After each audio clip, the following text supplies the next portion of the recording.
I'm sure you may have heard comments along the line of, oh, we need good old fashioned intelligence and technical ability as ingredients in strong leadership. And absolutely, I would agree we do need those. But that recipe is not complete. The missing ingredient is what we commonly call emotional intelligence. Once upon a time, it was believed that the components of emotional intelligence were simply nice to have in leaders. But research and practical experience tell us that for the sake of effective performance, emotional intelligence is actually an essential ingredient. Simply put, emotional intelligence is the ability to identify, understand, and manage emotions. It's a practical ability that enables you to use knowledge about emotions to inform personal decisions and manage your thoughts and actions. Even more simply put, emotional intelligence is the ability to make emotions work for you instead of against you. Fortunately, emotional intelligence can be learned, but it does take time, and it certainly takes commitment.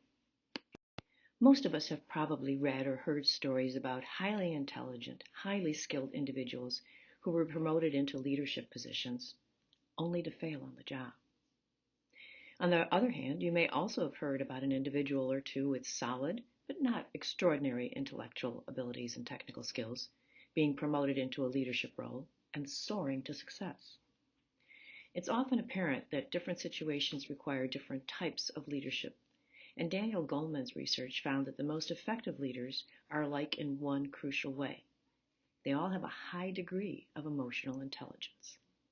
He suggests that emotional intelligence can be described as a set of 5 discrete skills that enable good leaders to maximize their own performance as well as the performance of their followers. Goleman posits that those 5 skills are those that you see on the slide: self-awareness, empathy, motivation, self-regulation, and social skills.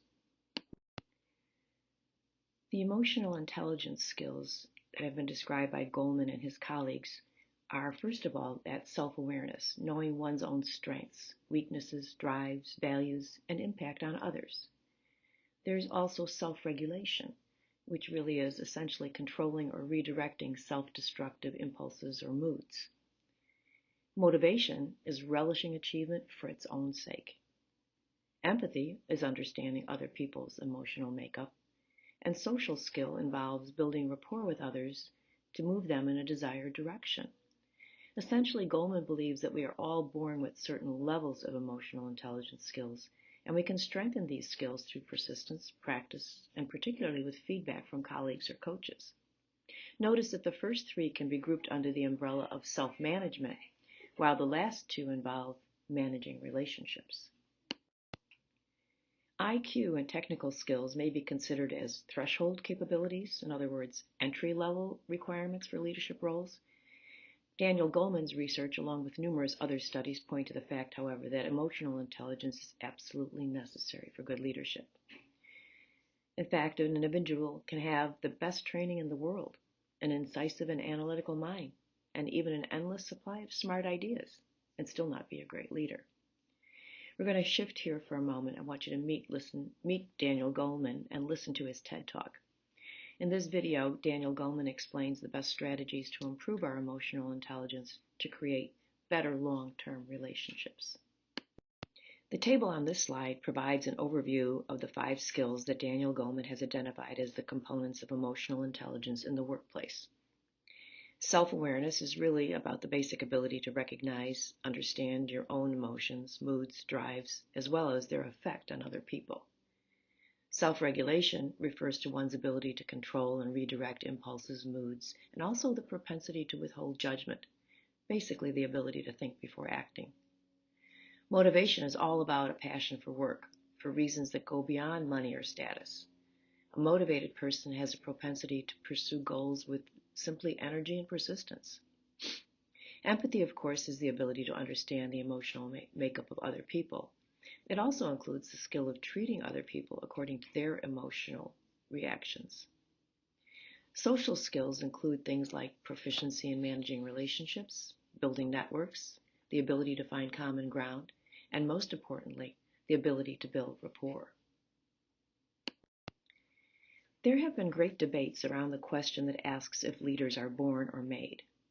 There's a similar debate going on around emotional intelligence. For example, some people ask if people are born with levels of empathy or do they acquire empathy as a result of a life experience. The answer may actually be both. Scientific inquiry, on one hand, suggests that there is a genetic component to emotional intelligence. On the other end of the spectrum, psychological and developmental research indicates that nurture also plays a role. How much of each may really never be known, but research and practice clearly demonstrate that emotional intelligence can be learned, and that emotional intelligence actually increases with age. I think perhaps old-fashioned maturity. Yes, even with maturity, some individuals will still need training to enhance their emotional intelligence. Unfortunately, too many leadership programs, whether in business, medicine, or education, are designed to develop leadership skills that tend to focus on the wrong parts of the brain. Emotional intelligence is largely born in the neurotransmitters of the brain's limbic system, the system that governs feelings, impulses, and drives. Research indicates that the limbic system learns best through motivation, extended practice, and feedback. On the other hand, when you look at the type of learning that goes on in the neocortex, it's more of the analytical and technical. This is the part of the brain that grasps logic and concepts. And interestingly, the neocortex is the part of the brain generally targeted by most training programs. Recent research has shown that when leadership training programs focus on a neocortical approach, they can even have a negative effect on job performance. So to enhance the emotional intelligence, organizations really need to refocus their training programs to include that limbic system. And they need to help individuals break old behavioral habits while establishing new ones. This type of training will take more time and more effort than traditional approaches. It also suggests that we need to have individual support systems ready. Thousands of years ago, the Delphic oracle gave the advice, know thyself. And so it's not surprising that Goleman and his colleagues list self-awareness as the first essential component of emotional intelligence. In general, people with strong self-awareness are neither overly critical or unrealistically hopeful. They are honest with themselves and others. Individuals with a high degree of self-awareness recognize how feelings affect them, how they affect other people, how they affect job performance. So, for example, a self-aware person who knows what tight deadlines do bring out the worst in him or her will plan their time carefully to get things done well in advance. Another person with high self-awareness will be able to work with a demanding teacher or parent. They will understand the teacher or parent's moods and the deeper reasons for frustration. That person will aim to go one step further to turn anger into something constructive. Self-awareness extends to a person's understanding of his or her own values and goals. So a person who's highly self-aware knows where he's headed and why. For example, a self-aware person will be able to be very firm in turning down a job offer that might be quite tempting financially, but does not fit with their principles or long-term goals. Self-awareness shows itself also as candor, an ability to assess oneself realistically. People with high self-awareness are able to speak accurately and openly about their own emotions and the impact they have on their work. Sometimes you can see self-awareness show up in the hiring process if you ask the right questions. For instance, if you ask an applicant to describe a time that she or he got carried away with their feelings and did something they regretted, a self-aware candidate will be very frank and admit a failure, and will often tell the tale with a smile. One of the hallmarks of self-awareness is a self-deprecating sense of humor. Self-awareness can also be seen during evaluation type conversations, cycles, and reviews. Self-aware people know and are comfortable with talking about their limitations as well as their strengths. In fact, they often thirst for constructive criticism. We can recognize self-aware people also by their confidence. They have a firm grasp of their capabilities and are less likely to set themselves up to fail by overstretching. They know when to ask for help. They take calculated risks. And essentially, they play to their strengths.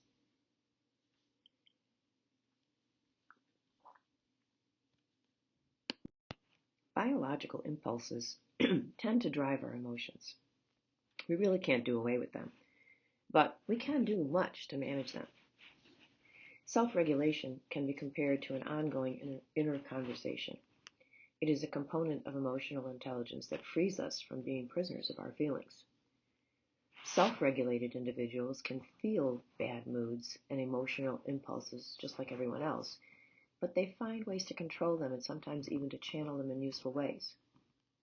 If you're wondering why self-regulation matters so much for leaders, well, first of all, individuals who are in control of their impulses and feelings are able to create an environment of trust and fairness.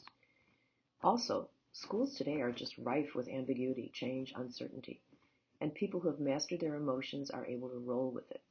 They don't panic at the introduction of new programs or ideas or schedules. They suspend judgment, seek out information, and they listen. Self-regulation is also important in leadership in that it enhances the virtue of integrity, and integrity is not only a personal virtue, it's an organizational strength. Signs of an individual with emotional self-regulation might include a propensity for reflection, thoughtfulness, comfort with ambiguity and change, and most of all, integrity. Virtually all effective leaders possess the trait of motivation. Unlike those who seek to achieve for a big salary or an impressive title, effective leaders are motivated by a deeply embedded desire to achieve just for the sake of achievement. You might ask, how could I spot a leader like this? Generally, they're very passionate about the work itself. They seek out creative challenges. They love to learn. They take great pride in a job well done. And these types of leaders often display an unflagging energy. They are eager to explore new approaches to their work and may even seem restless with the status quo. During evaluation reviews, a motivated leader will probably ask to be stretched by his or her superiors. If they possess both self-awareness and motivation, they will recognize their limits, but they won't settle for goals that seem too easy. It seems natural for motivated leaders to want a way of tracking their own progress, the progress of their team, progress of their school. They keep score. Interestingly, individuals with high motivation remain optimistic even in the most challenging situations. Their self-regulation often combines with motivation to help them overcome frustrations or setbacks. And finally, highly motivated individuals often demonstrate a strong commitment to the organization. They are more likely to stay with the organization. It's easy to see why motivation often leads to strong leadership. Their energy can absolutely be contagious. Of all the dimensions of emotional intelligence, empathy is probably the easiest to recognize. For a leader, empathy means thoughtfully considering the feelings of others in the decision-making processes. Empathy is particularly important as a component of leadership for three specific reasons. We see in our schools today an increasing use of teams and shared leadership. We see rapid globalization taking place. And also there's a need to retain faculty and staff that are talented members of the community. Teams can be filled with emotions, and people are charged with reaching consensus, and that means the leader needs to be able to sense and understand the viewpoints of everyone around the table. In terms of globalization, increasing diversity in student populations and the need for culturally responsive schools can increase the possibility of miscues and misunderstandings. Empathy can be a part of the antidote. Individuals who have empathy can hear unspoken messages. They have a deep understanding of both the existence and the importance of cultural and ethnic differences. Empathy can also play a significant role in the retention of effective leaders. Leaders need empathy to develop and keep their excellent educators, particularly in schools and districts that are serving minority populations or in economically challenged areas.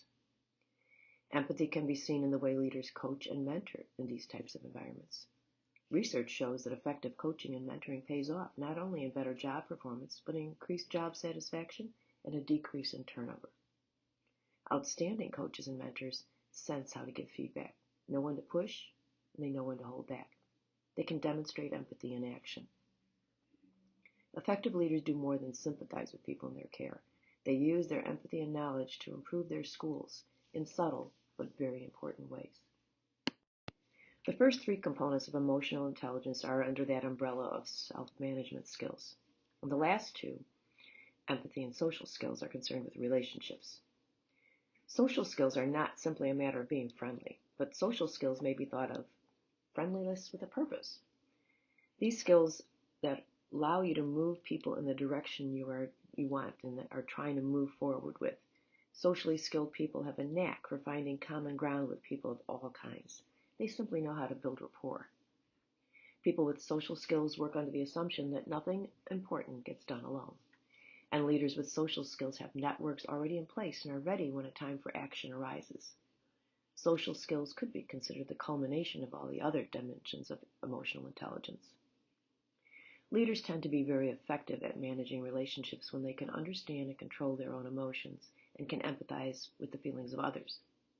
Even motivation contributes to social skills because motivated leaders are driven to achieve and tend to be optimistic. They are upbeat in conversations and social encounters. Social skills are readily recognizable in many ways. When you see someone with social skills, they tend to be very adept at managing teams. This is where their empathy comes in.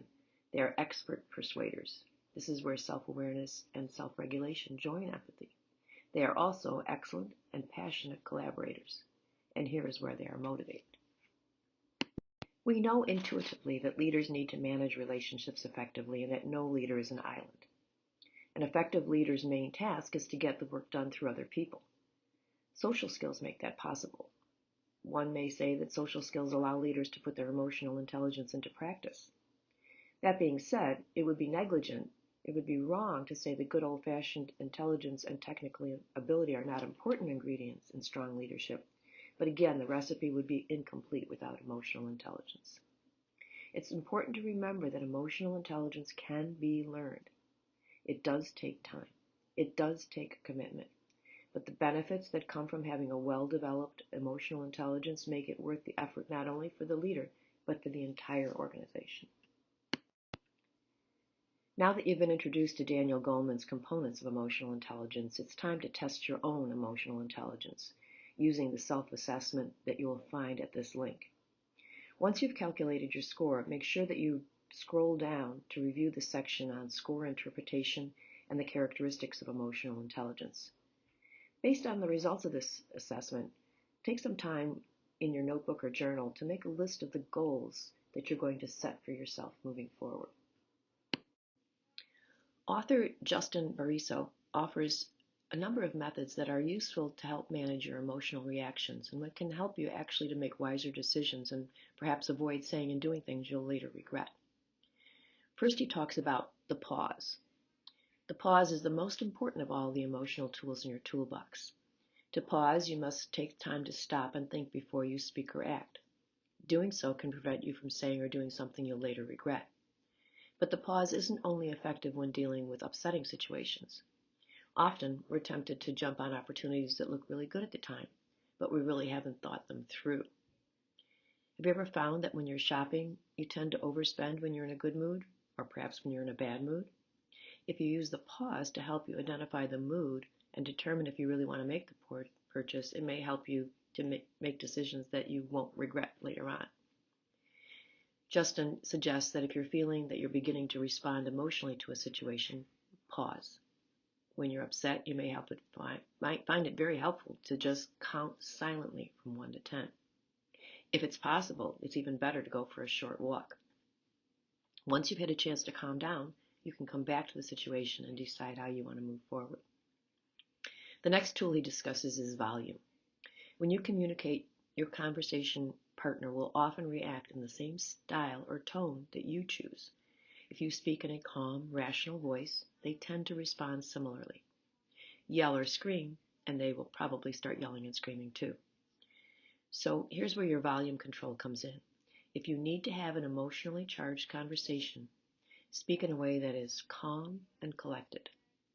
If the discussion begins to escalate, focus your own efforts on dialing it back, softening your tone, even lowering your voice. You'll be surprised that your partner will most likely follow your lead. Then there's always the option to use the mute. If an interaction with another person turns emotional and leaving the situation is not an option, you may simply just hit the mute button. In other words, just stop talking. This method can be useful at such a moment because sharing your point of view at that point isn't going to help the situation. In contrast, it may actually make it worse. So by hitting the mute button, you allow the other person to express their feelings without interruption. In many cases, once the person has let everything out, they'll actually calm down.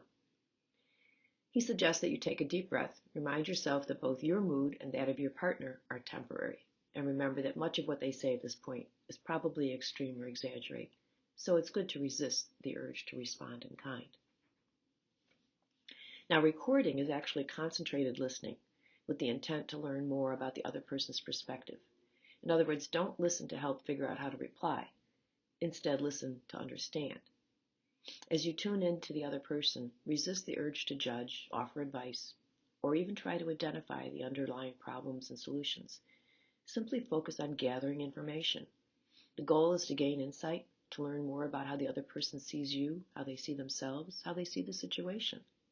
Through attentive listening, you may identify gaps in your own knowledge or perceptions, or discover basic misunderstandings you didn't even know existed.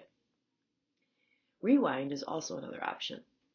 Emotionally charged discussions are often rooted in deep-seated issues, and if left alone, these problems are going to continue to spring up. That's why you shouldn't take a pause or hit the mute with the intent of completely forgetting the situation. Instead, use the rewind to revisit the topic at a later time, once everyone has had the time and the opportunity to cool down. So before revisiting this touchy topic, give careful thought as to where and when you're going to speak, with the goal of a calm and rational discussion. It will also be important to consider how you will reintroduce the subject. For example, opening with an apology or an expression of gratitude, or by acknowledging where you and your partner may agree. It actually may lead the other person to lower their guard and become more open to what you actually have to say. Now there's also the fast forward. Fast forwarding may ruin a film if you're waiting to see what's happening at the end, but it's an extremely helpful skill when thinking about your own emotions.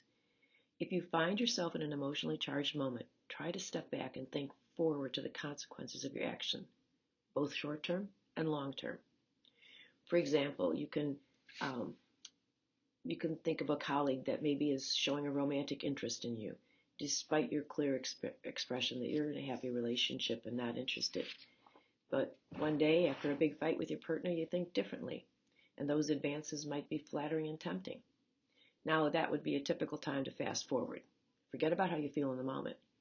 With this decision, how will you feel in a month? How will you feel in a year? How will you feel in 5 years? If emotion is clouding your judgment, take a moment to fast forward.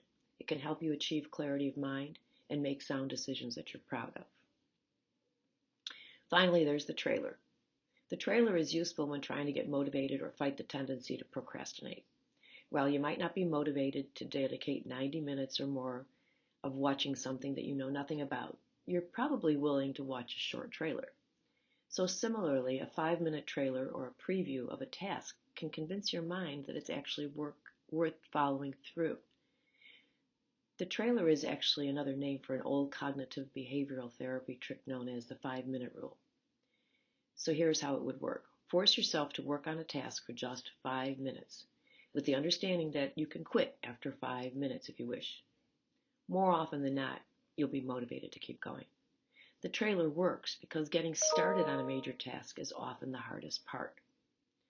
So if you're struggling to find the motivation to start a task, just give it 5 minutes. And remember, you never want to make a permanent decision based on a temporary emotion. So what about emotional intelligence in our students? Then I think we need to turn to the work of Dr. Marc Brackett. Marc Brackett is the founder and director of the Yale Center for Emotional Intelligence and a professor in the Child Studies Center of Yale University. He is the lead developer of Ruler, an evidence-based approach to social emotional learning that has been adopted by well over 2,000 pre-K through high schools across the United States and in other countries. He also serves on the board of directors for the Collaborative for Academic, Social, and Emotional Learning, otherwise known as CASEL. As a researcher for over 20-some years, Brackett has focused on the role of emotions and emotional intelligence in learning, decision-making, creativity, relationships, health, and performance. He has published well over 125 scholarly articles and has received numerous awards and accolades for his work in this area. He consults regularly with corporations such as Facebook, Microsoft, and Google on integrating the principles of emotional intelligence into employee training and product design. Brackett's mission is to educate the world about the value of emotions and the skills associated with using them wisely. He says, and I quote, "I want everyone to become an emotional scientist. We need to be curious explorers of our own and others' emotions so they can help us achieve our goals and improve our lives." The link on this page will take you to an introduction of Dr. Marc Brackett. Ruler is an evidence-based approach to social emotional learning that was developed at the Yale Center for Emotional Intelligence. Ruler supports the entire school community in understanding the value of emotions, building the skills of emotional intelligence, and creating and maintaining a positive school climate. Ruler program aims to infuse the principles of emotional intelligence into the immune system of schools, enhancing how students learn, how teachers teach, how families parent, and how leaders lead. The link on this slide will take you to the Ruler Approach homepage. You may find it fascinating. Marc Brackett often begins his talk by asking the question, how are you feeling? As described in his book, Marc Brackett says, given that it's something we've asked so often, it seems like it should be easy to answer. But for many people, it can be difficult, depending on how honest we intend to be when we answer and how aware we are of our own feelings. One thing that Marc Brackett and his team have found that helps us is to think of our emotions more concretely, as something we can visualize on a graph in full color. And the tool that they use to do this is called the mood meter. The mood meter defines emotions as having two dimensions, pleasantness and energy. On the mood meter, the horizontal or x-axis is pleasantness, our subjective, private mental experience. It represents how unpleasant or pleasant we feel. From a -5, the most unpleasant we've ever felt, to neutral in the middle, all the way to +5, the most positive we've ever felt. The y-axis is energy, how much physical energy is running through our bodies. The vertical or y-axis goes from a -5, extremely low energy, to neutral in the middle, all the way to +5, the most energetic we've ever felt. These two axes cross to form 4 quadrants, and each has a color. The red quadrant is for unpleasant, high-energy emotions. This would be feelings like anxiety, rage, frustration, anger, and fear. The blue quadrant is for unpleasant, low-energy feelings like disappointment, sadness, discouragement, hopelessness, loneliness. The green quadrant is for pleasant, low-energy feelings like calm, relaxation, serenity, contentment, and balance. And the yellow quadrant is for pleasant, high-energy feelings like joy, excitement, enthusiasm, elation, and empowerment. We're going to shift for these last few slides and talk a little bit about leadership styles. I think we can all agree there is no one-size-fits-all definition of leadership. Leaders come in all different shapes, sizes, colors, personalities, different training, and studying different theories of education. Traditional theories and curricula of leadership usually focus on 3 classic leadership styles. They talk about the authoritarian, one who accumulates powers, uses it to manage and lead the organization. People who work under an authoritarian leader typically have to follow pretty strict rules and procedures. There's not much deviation allowed.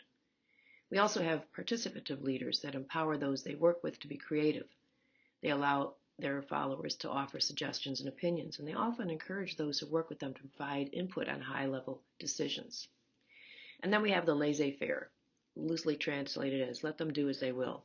These are the kinds of leaders who tend to disregard conventions, give minimal guidance, and leave those who work for them just do their jobs. Now, the article you read about Hackett and Wang dives into the virtues connected with leadership effectiveness, and they distill literature to come down to 6 cardinal virtues, if you remember, the 4 Aristotelian and 2 Confucian.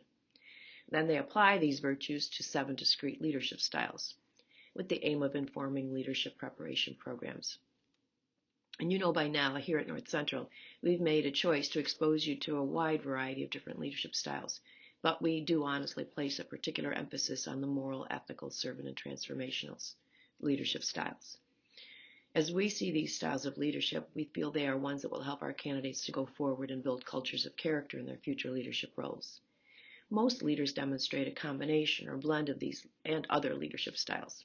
It's very contextual dependent. Moral leaders take beliefs and morals as a personal matter. They tend to have a high level of integrity, which is crucial in creating a bond and trust with their followers. Moral leaders provide values or meaning for people to live by. They are an inspiration, and you also give you a motivation to hold yourself accountable. They really see leadership as a responsibility. Things that you might see in a moral leader would be they identify values and guide themselves with these values and ethics. They manage their ego. They consider diverse groups of people and include their views. They embrace change, and they do work hard to build consensus and establish unity. Ethical leadership is directed by respect for the ethical beliefs and values and for the dignity and rights of others. An ethical leader has the obligation to set a good example, to hold everyone to the same standard, and make expectations clear. By demonstrating ethical leadership, he or she promotes a high level of integrity, stimulates a sense of trustworthiness, and encourages those who work with them to accept and follow their vision. Generally, ethical leaders are careful to define and align their values. They tend to hire people with similar values. They often promote open communication, usually are very aware of biases, and they lead by example. You will frequently find that they have a very strong ethical role model. They have a tendency to understand the importance of self-care so that they are then able to care for the others they work with. Servant leaders stand out because they do not depend on accumulating or exercising power within an organization. Actually, they focus on the needs of others before they consider their own. It's a longer-term approach to leadership, and it's not necessarily a technique. Servant leaders really focus on satisfying the high-priority needs of others. They feel a strong sense of caring and responsibility for those that are working with them. Servant leaders prioritize personal and professional development of others to make sure that all they work with have an ability to build their own knowledge base and their own professional skills. Servant leaders are focused on making sure that the organization they work with improves the entire community. And finally, transformational leadership is a leadership style in which leaders inspire, encourage, and motivate those in their care to innovate and create change that will help and grow future successes. Transformational leadership is a style where the leader increases his or her followers' awareness of what is right, good, and important. And as a result, these transformational types of leaders tend to have more satisfied followers. They tend to pursue three fundamental goals. They want their faculty and staff to develop and maintain a collaborative culture in the school. That means they want the staff and the faculty to talk often, observe, critique, and plan together. Transformational leaders also focus on fostering the development of each of the teachers in their care. And finally, they help teachers and staff to solve problems more effectively. You can see that some of the characteristics of transformational leaders are that they keep their ego in check, they have good self-management, they know the correct types of risks to take, and they can make difficult decisions. They share a consciousness with the entire organization, and they tend to be very inspirational, open to new ideas, and adaptable. And finally, transformational leadership is a leadership style in which leaders inspire, encourage, and motivate those in their care to innovate and create change that will help and grow future successes. Transformational leadership is a style where the leader increases his or her followers' awareness of what is right, good, and important. And as a result, these transformational types of leaders tend to have more satisfied followers. They tend to pursue three fundamental goals. They want their faculty and staff to develop and maintain a collaborative culture in the school. That means they want the staff and the faculty to talk often, observe, critique, and plan together. Transformational leaders also focus on fostering the development of each of the teachers in their care. And finally, they help teachers and staff to solve problems more effectively. You can see that some of the characteristics of transformational leaders are that they keep their ego in check, they have good self-management, they know the correct types of risks to take, and they can make difficult decisions. They share a consciousness with the entire organization, and they tend to be very inspirational, open to new ideas, and adaptable.